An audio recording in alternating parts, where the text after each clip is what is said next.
श्री ज्ञानदेव तुकाराम पंढरीनाथ महाराज की जय. लोक हो, काल मी माझ्या मैत्रिणीच्या घरी गेले होते तर तिथे तुझी मुले एका सेंट बद्दल बोलत होती. अहो, अंगाला मारायचा सेंट नाही, आपल्या मराठीत सेंट म्हणजे संत. तर मग मी त्यांना विचारले, आपला महाराष्ट्र तर संतांसाठीच मानलं जातं, तर मग तुम्हाला कोणते संत माहिती? तर त्यांनी प्रश्नार्थक नजरेने माझ्याकडे बघितलं. तर मी त्यांना सांगितलं की मी तुम्हाला एक गोष्ट सांगते. पैठणजवळ आपली गावात 4 भावंड राहत होती.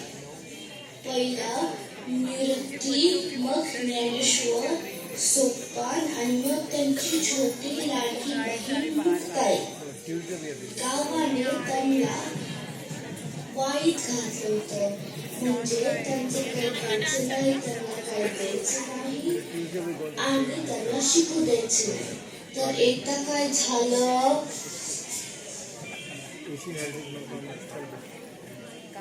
मुक्ताई, मला आज मंदिर खावेसे वाटत आहे, बनवशील का?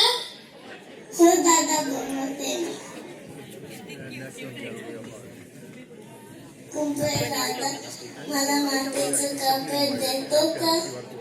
हो, हे घे. खबरदार, या मुलांना गावातल्यानी कोणीही जर काहीही मदत केली तर त्यांना गावातून हाकलून दिलं जाईल, लक्षात ठेवा. नाही, आम्हाला राहायचं आहे या गावात. काय झालं मुक्ता? बस एवढंच ना? कशाला दुःखी होतेस?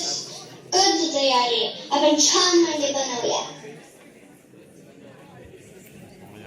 दादा, कुठं आहे कापड? कुठं टाकून मांडे? हे काय ठोक माझ्या पाठीवर. संत ज्ञानेश्वरांनी त्यांच्या तप सामर्थ्याने पाठ गरम केली.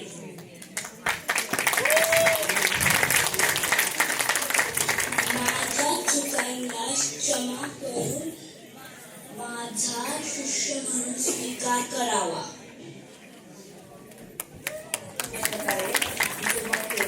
ज्ञानेश्वरांचे शिष्य झाले. तर बोला पुंडलिक वरदा हरी विठ्ठल ज्ञानदेव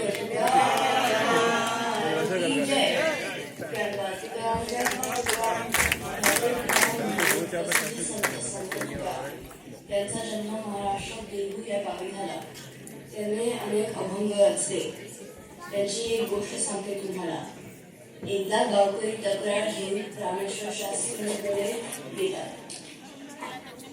लोको, काय काम काढले आमची आज? पूर्ण गाव जमले, म्हणजे तितकंच महत्वाचं असलं. सांगा.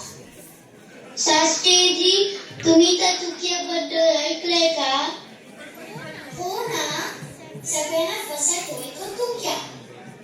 आणि अभंग पण रचतो, कवी आहे म्हणतो. अभंग रचायचा अधिकार याला कोणी दिलं? शिक्षा करा. असं ऐका, असं करा, त्याचे सगळे गाथा इंद्रायणी नदीत बुडून टाका.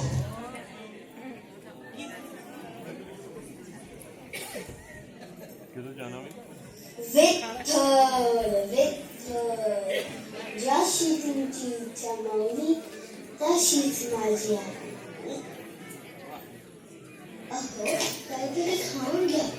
13 दिवस झाले तुमच्याकडे अन्न पाण्याचं कोण नाही. विठ्ठल विठ्ठल.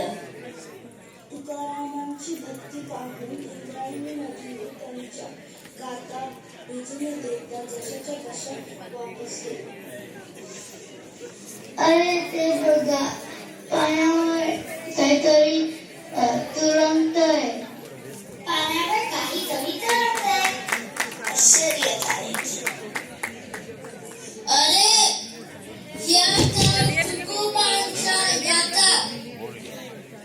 विठ्ठला तूच मला माझी राखा.